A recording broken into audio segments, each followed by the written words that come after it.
Hello everyone, welcome to Bangla second paper class. আজকে আপনাদের জন্য নিয়ে এসেছি সবচেয়ে একটা গুরুত্বপূর্ণ চ্যাপ্টার কারক ও বিভক্তি। এই পরিচ্ছেদ থেকে আপনাদের তিনটা অথবা চারটা প্রশ্ন ইজিলি হবে।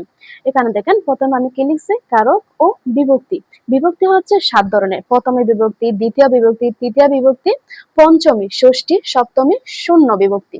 এখন দেখেন, প্রথম বিভক্তির মধ্যে আছে এ অন্তস্থীয়, আর দ্বিতীয় বিভক্তির মধ্যে কেরে, তৃতীয় বিভক্তির মধ্যে দ্বারা, দিয়ে কর্তৃক, এবং চতুর্থের মধ্যে জন্য, নিমিত্তে, পঞ্চমী হতে, থেকে, চেয়ে, ষষ্ঠীর মধ্যে রয়েছে র এর, এবং সপ্তমীর মধ্যে রয়েছে এ অন্তস্থীয় তে। বিভক্তি থেকে তেমন একটা প্রশ্ন হয় না, তবে কারক নির্ণয়ের জন্য আমাদের বিভক্তিগুলো চিনতে হবে। ঠিক আছে? এখন দেখেন, শূন্য বিভক্তি। এখানে একটা কি লিখলাম, শূন্য বিভক্তি। যখন কোথাও কোনো বিভক্তি বসবে না, তখন সেখানে আমরা কি বসাবো? তখন সেখানে হচ্ছে আমরা শূন্য বিভক্তি বসাবো। এবার আপনারা একটা প্রশ্ন করতে পারেন, স্যার প্রথম বিভক্তির মধ্যে এ অন্তস্থীয় আছে, বাট সপ্তমীতেও এ অন্তস্থীয় লিখলাম, তবে পরীক্ষা যদি আসে কোনটি এ, মনে করেন এভাবে দিলেও এটা কোন বিভক্তি, যদি এভাবে আসে এটা কোন বিভক্তি, যদি প্রশ্ন আসে, তখন আপনারা এটা সপ্তম বিভক্তি দিবেন, কারণ প্রথম বিভক্তির কোনো কাজ নেই, এটা শুধু নামেই বিভক্তি। ঠিক আছে? প্রথম বিভক্তি যেগুলো আছে সেগুলো আবার কোথায় আছে? সপ্তমী বিভক্তিতে আছে। সুতরাং প্রশ্ন যদি আসে, এখান থেকে আপনারা শুধু সপ্তমীটাতে দাগাই দিবেন। এবার আসেন বিভক্তিগুলা। বিভক্তিগুলা হচ্ছে ডিরেক্ট মুখস্থ করবেন, কি জন্য? কারক নির্ণয় করার জন্য। এবার আসেন আমরা কি পড়বো? কারক। জাস্ট বিভক্তিগুলো মুখস্থ করলেই হবে, এখান থেকে প্রশ্ন হয় না। কারক, দেখেন কারকের মধ্যে কারক হচ্ছে প্রধানত 6 প্রকার। কারক কত প্রকার? কারক হচ্ছে প্রধানত 6 প্রকার: কর্তা কারক, কর্মকারক, করণ কারক। আচ্ছা দাঁড়ান, আমি আপনাদেরকে লিখে দিচ্ছি।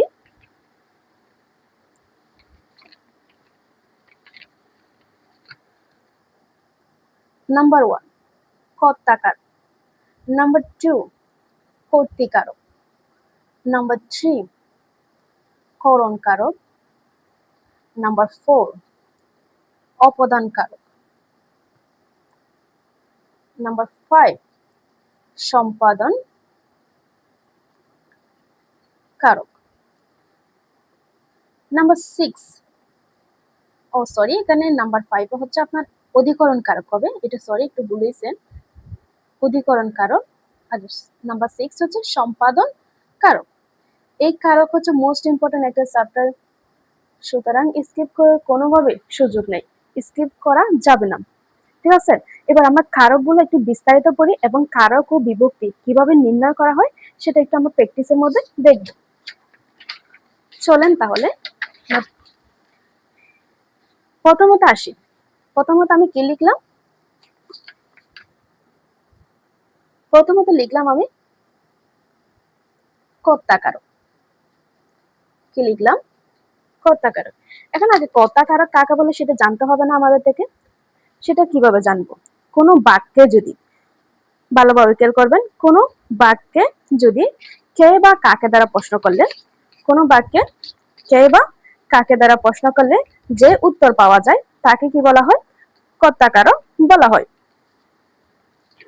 দেখেন, কোনো বাক্যে কে অথবা কারা দ্বারা যখন প্রশ্ন করা হবে,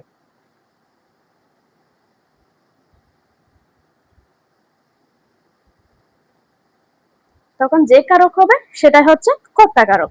এবার আমরা একটা হচ্ছে উদাহরণের সাহায্যে বলি।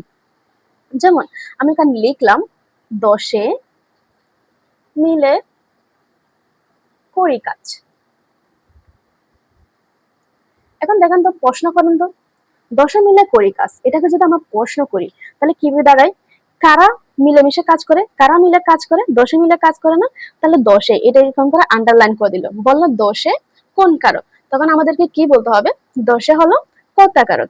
এবার আসেন 10 এটা যদি 10 এটাকে যদি আমরা ভাঙি তাহলে কি পাই? 10 যোগ এ, শেষে একটা এ আছে না? এ, তাহলে এ কোন বিভক্তির মধ্যে ছিল? এ হচ্ছে সপ্তমী বিভক্তির মধ্যে ছিল। সপ্তমী বিভক্তিতে কে ছিল? এ অন্তস্থীয় তে। তাহলে এখানে কোন কারকে প্রশ্ন আসবে? 10 কোন কারকে কোন বিভক্তি? কোন কারকে কোন বিভক্তি? তাহলে আনসার দিবেন কর্তা কারকে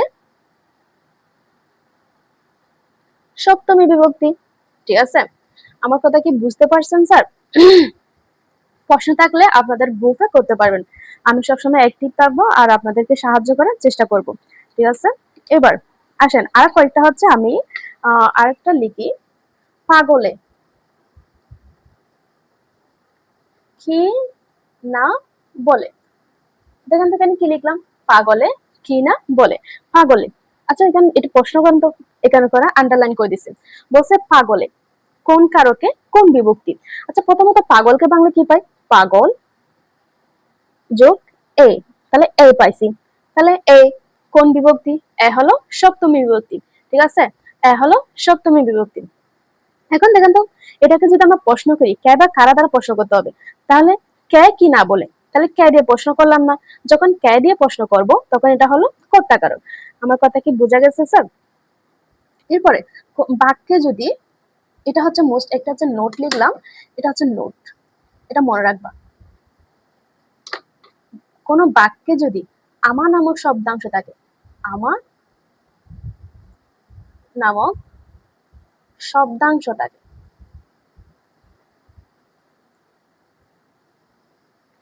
আমা নামক শব্দাংশ থাকে, তখন সেটা কোন কারক হবে স্যার? তখন সেটা হচ্ছে আপনার কর্তাকারক হবে। আমার নামক শব্দাংশ থাকলে সেটা হচ্ছে কর্তাকারক হবে। যেমন আমার, আমার বই আছে, তাহলে আমি কি বললাম, আমা, আমার নামক শব্দাংশ থাকলে এটা কোন কারক হবে, এটা হচ্ছে আপনার কর্তাকারক হবে। কি কারক হবে স্যার? কর্তাকারক। এখন দেখেন আমার, আমারটাকে ভাঙেন তো, তাহলে আমরা কি পাই, আম যোগ, সরি আমা যোগ র, এরকম পাই না, তাহলে শেষে র আছে। দেখেন শেষে কি আছে, র।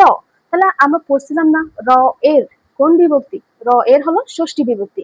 তাহলে আমার কর্তা কারকে, আমার হচ্ছে কর্তা কারক এবং কোন বিভক্তি হবে, ষষ্ঠী বিভক্তি, র এর ষষ্ঠী বিভক্তি।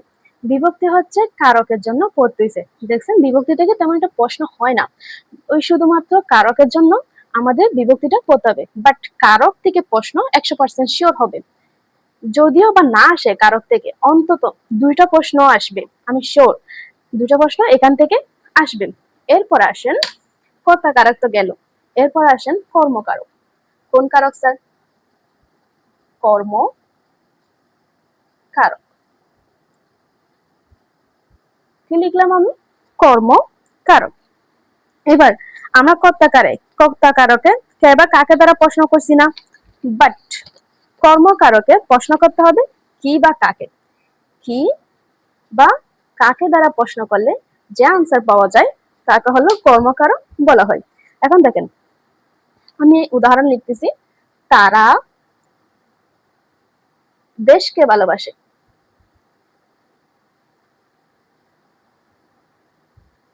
তারা কি করে, দেশকে ভালোবাসে, দেশকে তো অবশ্যই ভালোবাসতে হবে। ঠিক আছে, তারা দেশকে ভালোবাসে। এখন প্রশ্ন এটা দিল তারা দেশকে ভালোবাসে, এভাবে আন্ডারলাইন করে দিল। কি করে দিল স্যার? আন্ডারলাইন করে দিল, বললো তারা দেশকে ভালোবাসে, এটা কোন কারকে কোন বিভক্তি, প্রশ্ন এভাবে হবে কিন্তু, কোন কারকে কোন বিভক্তি, অথবা কোন কারকে বলতে পারে, বিভক্তি না বললেও কারক, কোন কারক বলতে পারে। তাহলে দেশকে, কাকে ভালোবাসে, দেশকে, তাহলে কাকে দ্বারা প্রশ্ন করলাম না, কাকে দ্বারা প্রশ্ন করে যে আনসার পাওয়া যাবে সেটাই হলো আপনার কি কারক, কর্ম কারক। তাহলে এটা কর্ম, কে আছে না, কে রে, কে রে কোন বিভক্তি, একটু মনে করার চেষ্টা করুন তো। কে রে হচ্ছে দ্বিতীয় বিভক্তি, কে রে কোন বিভক্তি, দ্বিতীয় বিভক্তি। ঠিক আছে, কর্মে দ্বিতীয় বিভক্তি, কে রে কোন বিভক্তি, দ্বিতীয় বিভক্তি। আমি বলি কে রে, কে রে এটা হচ্ছে দ্বিতীয় বিভক্তি তো আছে, বাট চতুর্থ বিভক্তি তো আছে। যখন কাজ বুঝাবে, ভালো করে খেয়াল করবেন, যখন কাজ বুঝাবে তখন সেটা হবে চতুর্থ বিভক্তি, আর যখন এমনিতে কাজ বুঝাবে না তখন সেটা হবে দ্বিতীয় বিভক্তি। তাহলে দেশকে ভালোবাসে, ভালোবাসা না কাজ, দেশকে কি কাজ, দেশকে তো কোনো কাজ নাই, তাই এখানে তারা দেশকে ভালোবাসে, এটা হবে কর্মে দ্বিতীয় বিভক্তি। ঠিক আছে, কর্মে দ্বিতীয় বিভক্তি। আমি আরো কয়েকটা উদাহরণ লিখি স্যার, যেমন কৃষক চাষ করে, আমি বাগান করছি। কি লিখলাম,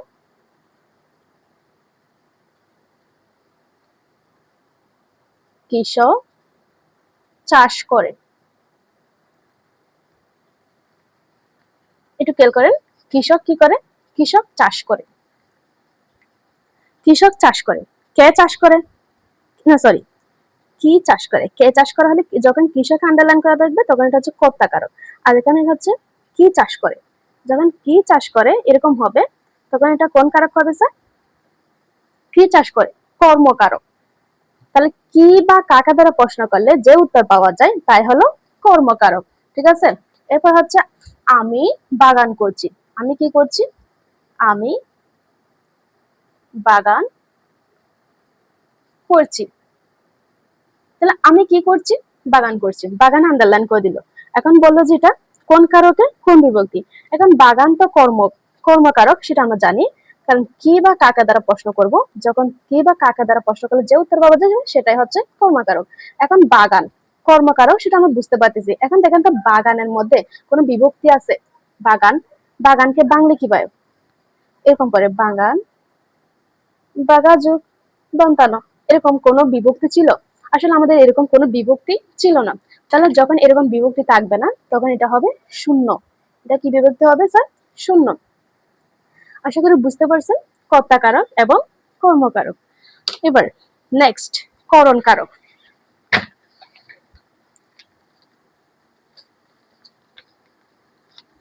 করণ কারক হচ্ছে আপনার যন্ত্র, মাধ্যম, উপায়।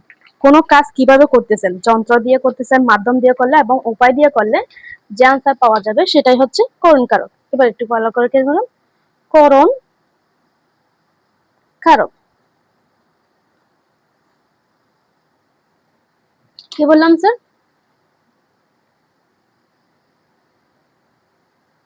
যন্ত্র, মাধ্যম, উপায়। কি বলছি? যন্ত্র, মাধ্যম, উপায়। আমি যখন উদাহরণ লিখবো তখন আপনাদের কাছে ক্লিয়ার হয়ে যাবে। ঠিক আছে? দেখেন, কলমের কোচা দিও না।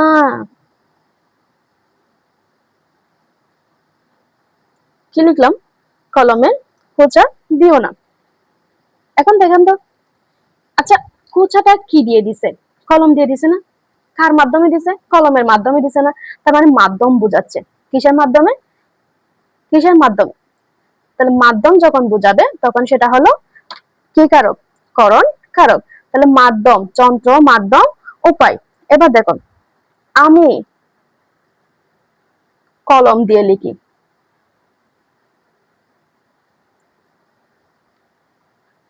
তাহলে কলম হচ্ছে একটা যন্ত্র, কারণ আমি কি দিয়ে লিখি?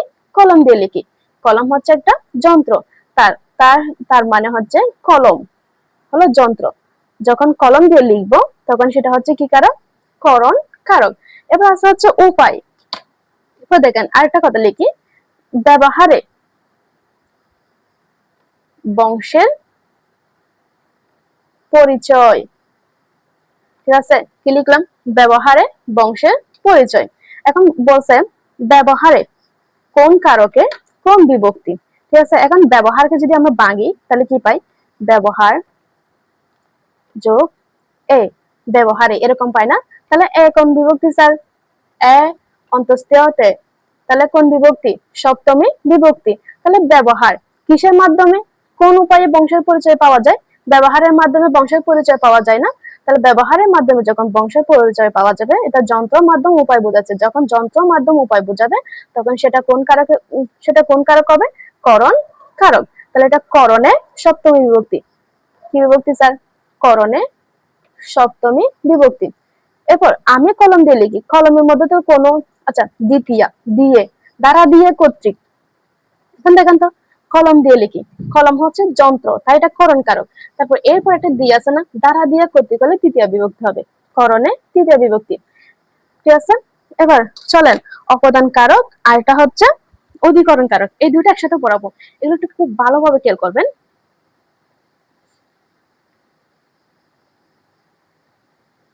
আমি আশা করব ক্লাসটা ধৈর্য ধরে দেখার জন্য। দুটো একসাথে পড়াবো।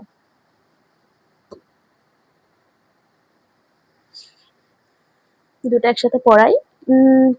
প্রথমে আমি কি বলছিলাম? অপাদান কারক। আর এটা কি বললাম? অধিকরণ কারক। বুঝা গেছে স্যার? অপদান কারক, আর এটা হচ্ছে অধিকরণ কারক। অপদান কারকের মধ্যে আমাদের এখানে বোঝাবো হচ্ছে ত্রুটি। কি বোঝাবে? ত্রুটি, বিচ্যুতি। আর এটা হলো উৎস। তারপর এটা হচ্ছে স্থান, কাল, সময় বোঝালে তখন অধিকরণ কারক। এত কিছু মনে রাখতে হবে না। আমি বলি কোনো কিছু থেকে কোনো কিছু ছুটে গেলে সেটা হচ্ছে অপদান কারক।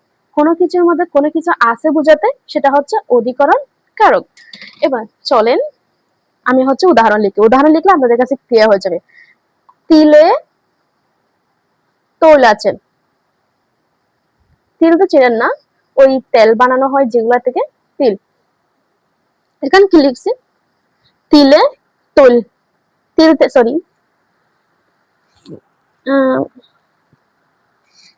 তিলে তিল সরি এটা হবে তিল থেকে তৈল হয়।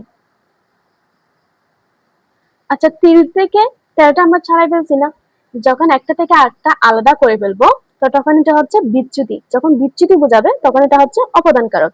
এবার এটা অধিকরণ কারক লিখছি না এখানে, এটা কি হবে?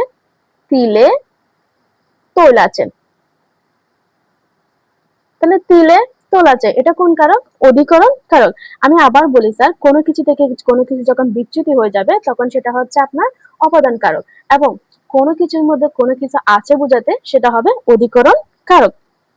তিলে তোল আছে, তিলে তোল আছে, আছে বোঝাতে কোন কারক? অধিকরণ কারক।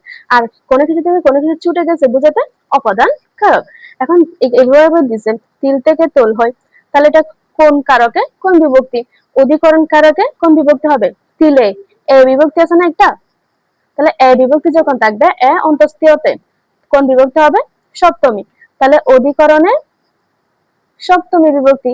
তিল থেকে তোল হয়, তাহলে হতে থেকে চেয়ে কোন বিভক্তি? পঞ্চমী বিভক্তি।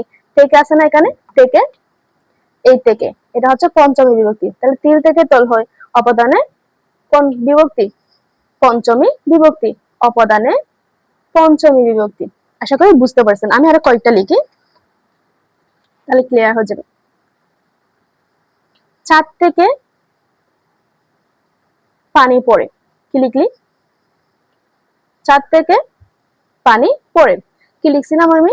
চাঁদ থেকে পানি পড়ে। তাহলে চাঁদ থেকে পানিগুলো আলাদা হয়ে যাচ্ছে না? যখন আলাদা হয়ে যাবে তখন এটাকে বলা হয় বিচ্যুতি। যখন আলাদা হয়ে যাবে তখন এটাকে কি বলা হয়? বিচ্যুতি। চাঁদ থেকে পানি পড়ে, তাহলে হতে থেকে চেয়ে পঞ্চমী বিভক্তি। তাহলে যখন বিচ্যুতি হয়ে যাচ্ছে তখন এটা কি হবে? অপদান। অপদানে পঞ্চমী। এরপরে এখানে কি হবে? ছাদে পানি আছে, ছাদে পানি আছে। এই দুটার মধ্যে আপনাদের হচ্ছে একটু গরমিল হবে। পরীক্ষা হলে এটা গরমিল হবে, যাতে গরমিল না হয় সেজন্য বললাম। কি বলছি? যখন বিচ্যুতি হবে, ত্রুটি বিচ্যুতি উৎস বোঝাবে তখন অপদান, আর যখন কোনো কিছুর মধ্যে কোনো কিছু আছে বোঝাবে তখন সেটা হচ্ছে অধিকরণ কারক। আর কয়টা লিখে, বাবা বাড়ি থেকে চলে গিয়েছেন। কি লিখছি? বাবা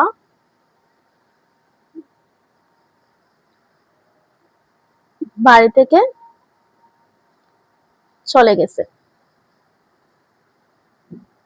কি লিখলাম? বাবা বাড়ি থেকে চলে গেছে। বাবা যখন বাড়ি থেকে চলে যাবে তাহলে বাড়ি থেকে বাবা আলাদা হয়ে গেছে না? যদি আবার ফিরে আসবে, তবে এখন তো আলাদা হয়ে গেছে বাড়ি থেকে, তখন এটা কোন কারক হবে? এটা হচ্ছে অপদান কারক। এখানে কি হবে? এটা বাবা বাড়িতে আছেন। কি হবে এখানে? বাবা বাড়িতে আছেন। যখন আছে বুঝাবে তখন সেটা হচ্ছে কোন কারক? অধিকরণ কারক। এছাড়া আরো আছে, ঝিনুকে মুক্তা মেলে, ঝিনুক থেকে মুক্তা হয়। তাহলে ঝিনুক থেকে মুক্তা আলাদা করলে অবদান কারক, আর ঝিনুকে মুক্তা আছে, আছে বুঝালে অধিকরণ কারক।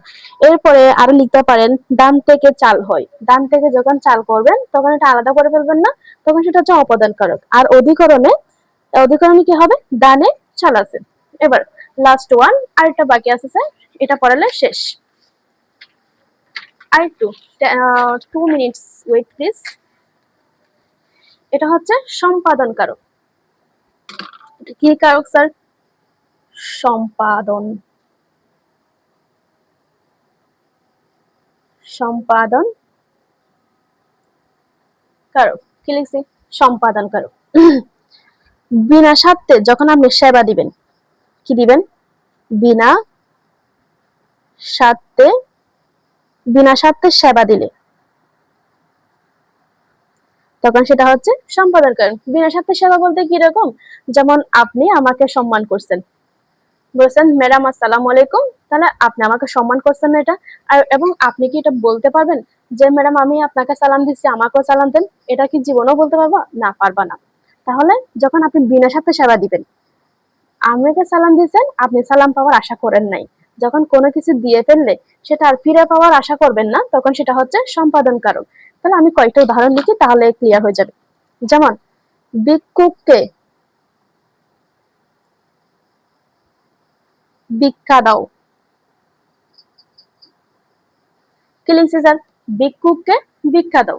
তাহলে ভিক্ষুককে আপনি হচ্ছে মনে করেন 5 টাকা দিচ্ছেন। কয় টাকা দিচ্ছেন? 5 টাকা দিচ্ছেন। যখন আপনি 5 টাকা ভিক্ষুককে 5 টাকা দিয়ে ফেলবেন, তখন এটাকে আর ফেরত পাবেন পাবেন নাকি নিয়ে ফেলবেন আবার? আচ্ছা দেখেন, ভিক্ষুককে ভিক্ষা দাও, তাহলে ভিক্ষুককে আপনি হচ্ছে 5 টাকা ভিক্ষা দিচ্ছেন, তাহলে এটা আর ফেরত পাবেন না। যখন আপনি ফেরত পাবেন না, তাহলে এটা বিনা স্বার্থে করছেন, আপনার দয়া লাগছে সেজন্য করছেন। তাহলে ভিক্ষুককে কোন কারকে কোন বিভক্তি? তাহলে সম্পাদন কারকে সম্পাদন কারকে খে, তাহলে কে কোন বিভক্তি? কে রে। তাহলে আমি বলছি কাজ বুঝালে চতুর্থ বিভক্তি, আর কাজ না বুঝালে কোন বিভক্তি? দ্বিতীয় বিভক্তি। ঠিক আছে? তাহলে ভিক্ষুককে ভিক্ষা দাও কোন কারকে কোন বিভক্তি? সম্পাদন কারকে দ্বিতীয় বিভক্তি। যেমন আপনি আমাকে সম্মান করলেন, আমাকে একটা সালাম দিলেন।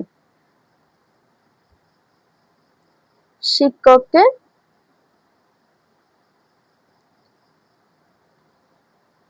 সম্মান করো, তাহলে শিক্ষককে কোন কারকে কোন বিভক্তি হবে? শিক্ষককে। তাহলে শিক্ষককে সম্মান দিচ্ছেন, সম্মান করো, তাহলে সম্মান দিচ্ছেন। এই সম্মান কি আপনি আমাকে বলতে পারবেন যে ম্যাডাম আমি আপনাকে সালাম দিচ্ছি, আমাকে কেন সালাম দিবেন না, আমাকেও সালাম দেন? এটা তো জীবনেও বলতে পারবেন না। পারবেন? তার মানে আপনি বিনা স্বার্থে করছেন না, এটা কি ফেরত পাওয়ার আশায় করছেন? করেন নাই। তাহলে শিক্ষককে শিক্ষককে সম্মান করো, তাহলে শিক্ষক কোন কারক হবে? সম্পাদন কারক হবে। এবং কে কোন কারক হবে? কে রে দ্বিতীয় দ্বিতীয় বিভক্তি। আর কে রে যখন কাজ বুঝাবে, তখন সেটা হচ্ছে চতুর্থ বিভক্তি, আর এমনিতে হচ্ছে দ্বিতীয় বিভক্তি। কে রে আবার 2 জায়গায় আছে, একটা হচ্ছে দ্বিতীয়তে আর একটা হচ্ছে চতুর্থীতে। তাহলে বুঝে গেছে সম্পাদন কারক কি? কোন বিনা স্বার্থে যখন কোনো কিছু বিলিয়ে দিবেন, তখন সেটাই হচ্ছে সম্পাদন কারক। এবার আরেকটা আছে, মনে করেন সৎ পাত্রে কন্যা বিলিয়ে দাও। এখন দেখেন, মেয়েদেরকে বিয়ে দিয়ে দেওয়া হয়। আচ্ছা আমাদের বাবা মারা কি কিছু পায় আমাদেরকে বিয়ে দিয়ে? কিছু তো পাবে না। ঠিক আছে? তাহলে সৎ পাত্রে, আচ্ছা এটা লিখি, এটা একটু মজাদার। সৎ পাত্রে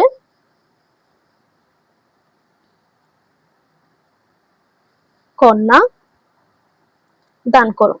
আচ্ছা সৎ পাত্রে যখন কন্যা দান করবে, আমাদের যখন বিয়ে দিয়ে দেওয়া হবে, বিশেষ করে মেয়েদেরকে যখন বিয়ে দেওয়া হবে, তখন আমাদের বাবা মারা কি আমাদেরকে আর ফেরত পাবে? সারা জীবনের জন্য একসাথে দিয়ে দেয় না? যদিও মানে কিছুক্ষণের জন্য বেড়াতে আসি, এরপর তো আবার চলে যেতে হবে। ঠিক আছে? তখন সৎ পাত্রে কন্যাদান, এটা হচ্ছে বিনা স্বার্থে করছে, আমাদের বাবা মারা আমাদেরকে লালন পালন করতেছে। এটা কি ওনাদের কোনো স্বার্থ আছে এখানে? আমরা যে ওনাদেরকে বৃদ্ধ বয়সী দেখবো এই গ্যারান্টিও তো নাই। তাহলে সৎ পাত্রে কন্যাদান করো, তাহলে সৎ পাত্র কোন হবে? কি হবে? সম্পাদন কারক। তাহলে সৎ পাত্রকে বাংলা কি পাই? সৎ পাত্র। তাহলে এটাকে ভাঙা যাচ্ছে না। ঠিক আছে?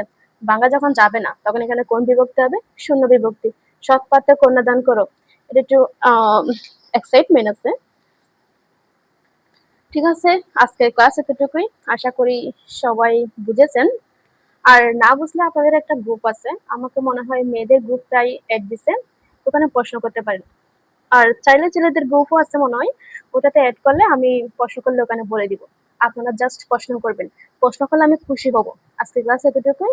ধন্যবাদ সবাইকে, ভালো থাকবেন। নেক্সট ক্লাসে দেখা হচ্ছে ইনশাল্লাহ।